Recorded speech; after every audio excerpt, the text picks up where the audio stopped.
Chennai Burma பஜாரில் உள்ள கடைகளில் நடிகர் பார்த்திபன் காவல்துறையினர் உதவியோடு சோதனை நடத்தியதில் 25,000க்கும் அதிகமான திருட்டு டிவிடிகள் பறிமுதல் செய்யப்பட்டன.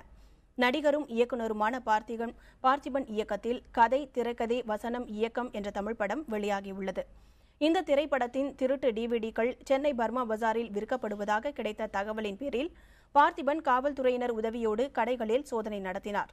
இதில் 2 கடைகளில் 25,000க்கும் அதிகமான திருட்டு டிவிடிகள் பறிமுதல் செய்யப்பட்டன. இது தொடர்பாக ஒருவரை பிடித்து காவல்துறையினர் விசாரணை மேற்கொண்டுள்ளனர்.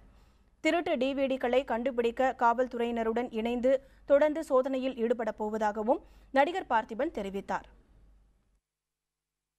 படம் ரிலீஸ் ஆகி நான் ரிலீஸ் பண்ண நேரமே அஞ்சான்ற ஒரு பெரிய படத்துக்கு நடுவில் இந்த படம் 4வது நாள் தான் இந்த படம் பிக்கப் ஆகிற ஒரு சிச்சுவேஷன்.